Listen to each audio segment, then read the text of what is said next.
അഹമ്മദാബാദിൽ വിമാനാപകടത്തിൽ കെട്ടിടത്തിന് മുകളിൽ പതിച്ച വിമാനത്തിന്റെ അവശിഷ്ടങ്ങൾ ക്രെയിൻ ഉപയോഗിച്ച് നീക്കുന്ന നടപടി ആരംഭിച്ചു.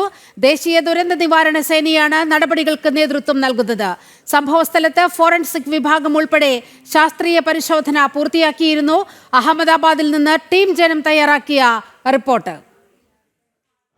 അപകടസ്ഥലത്ത് നിന്ന് വിമാനത്തിൻ്റെയും ഒപ്പം കെട്ടിടത്തിൻ്റെയും തകർന്നു വീണിട്ടുള്ള അവശിഷ്ടങ്ങൾ നീക്കം ചെയ്യുന്നതിനുള്ള പ്രവർത്തനങ്ങൾ ഇപ്പോഴും പുരോഗമിക്കുകയാണ്. അപകടസ്ഥലത്ത് മണിക്കൂറുകൾ നീണ്ട ശാസ്ത്രീയമായിട്ടുള്ള പരിശോധന ഇന്നലെ തന്നെ ഫോറൻസിക് വിഭാഗവും NSGയും ദേശീയ അന്വേഷണ ഏജൻസിയും ATSഉം ഉൾപ്പെടെ പൂർത്തിയാക്കിയിരുന്നു. ഇപ്പോൾ നമുക്ക് ആ ദൃശ്യങ്ങൾ കാണാൻ സാധിക്കും. ലണ്ടനിലേക്ക് പുറപ്പെട്ട അഹമ്മദാബാദിൽ നിന്ന് ലണ്ടനിലേക്ക് പുറപ്പെടുന്നതിന് ടേക്ക് ഓഫ് ചെയ്ത് മിനിറ്റുകൾക്കകം തകർന്നു വീണ എയർ ഇന്ത്യ വിമാനത്തിൻ്റെ അവശിഷ്ടങ്ങളാണ് കാണുന്നത്. ആ വിമാനത്തിൻ്റെ പിറകുവശമാണ് കാണുന്നത്.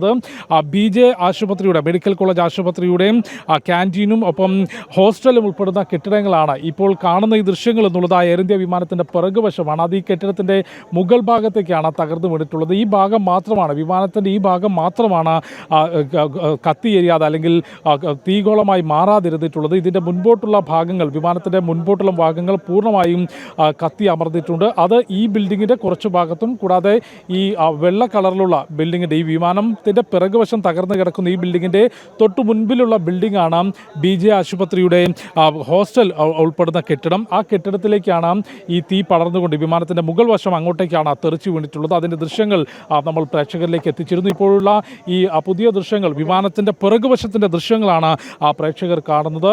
242 പേർ, 230 യാത്രക്കാരും 12 ക്രൂ മെമ്പേഴ്സും ഉൾപ്പെടെ 242 യാത്രക്കാർ യാത്ര ചെയ്തിരുന്ന അതിൽ 241 പേരും മരണപ്പെട്ടിട്ടുള്ള വിമാനാപകടത്തിൻ്റെ ഏറ്റവും പുതിയ ദൃശ്യങ്ങളാണ്. അതിൻ്റെ പിറകുവശമാണ് ഇപ്പോൾ ആ കെട്ടിടത്തിൻ്റെ മുകളിലുള്ളത്. ആ കെട്ടിടത്തിൻ്റെ തകർന്നിട്ടുള്ള ഭാഗങ്ങളും ഒപ്പം വിമാനത്തിൻ്റെ ഈ അവശിഷ്ടങ്ങളും ഏത് രീതിയിൽ നീക്കം ചെയ്യാം എന്നുള്ളതാണ് അവിടെ ഈ ദേശീയ ദുരന്ത നിവാരണ സേനയുടെയും ഒപ്പം മറ്റ് സുരക്ഷാ ഉദ്യോഗസ്ഥരും എയർ ഇന്ത്യയുടെ അധികൃതരുമെല്ലാം തന്നെ പരിശോധിച്ചു കൊണ്ടിരിക്കുന്നത്. ബാക്കി ആ കെട്ടിടത്തിൻ്റെ അവശിഷ്ടങ്ങളും ഒപ്പം വിമാനത്തിൻ്റെ അവശിഷ്ടങ്ങളുമെല്ലാം നീക്കം ചെയ്യുന്ന പ്രവർത്തനങ്ങൾ തുടർന്നുകൊണ്ടിരിക്കുകയാണ്. ശാസ്ത്രീയ പരിശോധന പൂർത്തിയായിട്ടുണ്ട്. അവിടെ ദേശീയ അന്വേഷണ ഏജൻസി കൂടാതെ ATS, NSG, ഫോറൻസിക് വിഭാഗം ശാസ്ത്രീയ പരിശോധന പൂർത്തിയായി.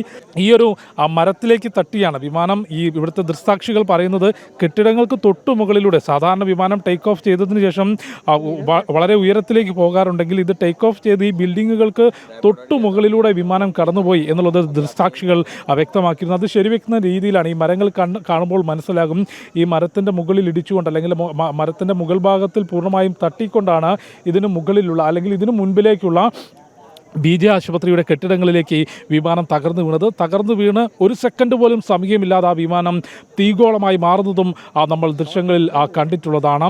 ഈ അത്തരത്തിൽ ആ കെട്ടിടത്തിന് ഈ മുൻപിലുള്ള കെട്ടിടത്തിന്, ഞാനിപ്പോൾ നിൽക്കുന്നത് ഇവിടെയുള്ളൊരു ജനവാസ മേഖലയിൽ അല്ലെങ്കിൽ ആളുകൾ താമസിക്കുന്ന ഫ്ലാറ്റിൻ്റെ 3ാം നിലയിലാണ്. ഇവിടെ ഇത്തരത്തിൽ നിരവധി കെട്ടിടങ്ങൾ, 20ലധികം കെട്ടിടങ്ങളുണ്ട്. മനസ്സിലാക്കുന്നത് ഏകദേശം 5000-ലധികം ആളുകൾ ഞാനിപ്പോൾ നിൽക്കുന്ന ഈ ഒരു ഫ്ലാറ്റ് കോംപ്ലക്സിനുള്ളിൽ തന്നെ, അതായത് നിരവധി വീടുകളിലായി ഉണ്ട്. വിമാനം ആ ഒരു കെട്ടിടത്തിലേക്ക്, അതാണ് ദൃക്സാക്ഷികളും സുരക്ഷാ ഉദ്യോഗസ്ഥരും എല്ലാം പറയുന്നത്. ഈ ഒരു സ്പേസിന് പകരം 500 മീറ്റർ മുൻപോട്ട് മാറിയാൽ 10,000-കണക്കിന് ആളുകളുള്ള സിവിൽ ആശുപത്രിയും അല്ലെങ്കിൽ പിറകോട്ടേക്കാണെങ്കിൽ അത്രയധികം ആളുകൾ തിങ്ങി താമസിക്കുന്ന ജനവാസ കേന്ദ്രം. ഇതിന് രണ്ടിനും ഇടയിൽ ഈ ഹോസ്റ്റൽ കെട്ടിടത്തിലും ഒപ്പം ക്യാൻറ്റീനും ഉൾപ്പെടെയുള്ള ആശുപത്രിയുടെ കെട്ടിടത്തിൻ്റെ മുകളിലേക്ക് വിമാനം പോയതുകൊണ്ട് മാത്രമാണ് ഈ മരണസംഖ്യയിൽ ഒരു കുറവ് വന്നിട്ടുള്ളത്. അല്ലെങ്കിൽ വലിയൊരു അപകടത്തിലേക്ക്, വലിയ ദുരന്തത്തിലേക്ക് ഇപ്പോഴുള്ളതും കനത്ത ദുഃഖം തന്നെയാണ്. അത്രയധികം വിലപ്പെട്ട ജീവനുകൾ നഷ്ടമായതിൻ്റെ കനത്ത ദുഃഖമാണ് ഈ അഹമ്മദാബാദ് വിമാന ദുരന്തം ബാക്കി വെച്ചിട്ടുള്ളത്. ആശുപത്രിയിൽ മൃതദേഹങ്ങൾ തിരിച്ചറിയുന്നതിനുള്ള പരിശോധന തുടരുന്നു. ഇവിടെ അപകട സ്ഥലത്ത് വിമാനത്തിൻ്റെ അവശിഷ്ടങ്ങളും ആ കെട്ടിടത്തിൻ്റെ അവശിഷ്ടങ്ങളും നീക്കം ചെയ്യുന്നതിനുള്ള പ്രവർത്തനങ്ങൾ ദേശീയ ദുരന്ത നിവാരണ സേന മുൻപോട്ട് കൊണ്ടുപോവുകയാണ്. അഹമ്മദാബാദിൽ വിമാനാപകടം നടന്ന മേഖലയിൽ നിന്നും ക്യാമറമാൻ ഉണ്ണി K. വാര്യർക്കൊപ്പം ജിഷ്ണു കൃഷ്ണൻ, ജനം.